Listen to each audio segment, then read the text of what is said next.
ನಮ್ಮ ಪಾಪಗಳನ್ನು ಕಳೆದುಕೊಳ್ಳ. ಅಂತೂ ಧರ್ಮ, ಯಾವುದೋ ಒಂದು ಧರ್ಮ, ಯಾವುದಾದ್ರೂ ಒಂದು ಧರ್ಮವನ್ನು ಪರಿಪಾಲನೆ ಮಾಡಿ ನಮ್ಮ ಪಾಪಗಳನ್ನು ಕಳೆದುಕೊಳ್ತೇವೆ ಅಂತನ್ನುವುದಲ್ಲ. ಸ್ವಯಂಭು ವಿಹಿತೋ ಧರ್ಮ.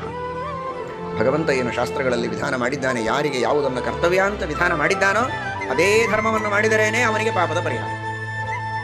ಏನಪ್ಪ ನಿನಗಾಗಿದೆ, ಏನೋ ಒಂದು ತಲೆನೋವು, ಹೊಟ್ಟೆ ನೋವು, ಯಾವುದೋ ಒಂದು, ಹೌದಾ? ಹಾಗಾದರೆ ರೋಗ ಪರಿಹಾರಕ್ಕೆ ಏನು ಮಾಡಬೇಕು? ಔಷಧಿ ತೆಗೆದುಕೊಳ್ಬೇಕು. ಎಲ್ಲಿವೆ ಔಷಧಿಗಳು? ಇಲ್ಲಿವೆ, ಕಾಣಿಸ್ತಾ ಇದೆ ಔಷಧಿ, ಬೇಕಾದಷ್ಟು ಔಷಧಿ. ಯಾವುದೋ ಔಷಧಿಯನ್ನು ಹಾಕಿದ ಬಾಯಿಗೆ, ಏನಾಗಬೇಕು ಗತಿ? ಹಾಗಾದರೆ ಔಷಧಿಗಳಿಂದ ರೋಗ ಪರಿಹಾರ ಸತ್ಯ. ಅಂದ ಮಾತ್ರಕ್ಕೆ ಔಷಧಿಯ ಅಂಗಡಿಗೆ ಹೋಗಿ ಕೈಗೆ ಸಿಕ್ಕ ಔಷಧಿಯನ್ನು ತೆಗೆದುಕೊಂಡು ಬಾಯಿಗೆ ಹಾಕಿದರಲ್ಲ. ಯಾವ ರೋಗಕ್ಕೆ, ಯಾವ ವ್ಯಕ್ತಿಗೆ ಯಾವ ಔಷಧಿಯನ್ನು ಹೇಳಿದ್ದಾರೋ ವೈದ್ಯರು ಅದನ್ನೇ ತೆಗೆದುಕೊಳ್ಬೇಕು. ರೋಗನೂ ಒಂದೇ ಇರಬಹುದು, ಆದರೆ ವಯಸ್ಸು ಬೇರೆ ಇರುತ್ತೆ. ಚಿಕ್ಕ ಮಗುವಿಗೆ ಔಷಧಿ ಬೇರೆ, ಮಧ್ಯ ವಯಸ್ಸಿನವನಿಗೆ ಬೇರೆ, ವೃದ್ಧರಿಗೆ ಔಷಧಿಗಳು ಬೇರೆ, ಗರ್ಭಿಣಿ ಸ್ತ್ರೀಯರಿಗೆ ಬೇರೆ.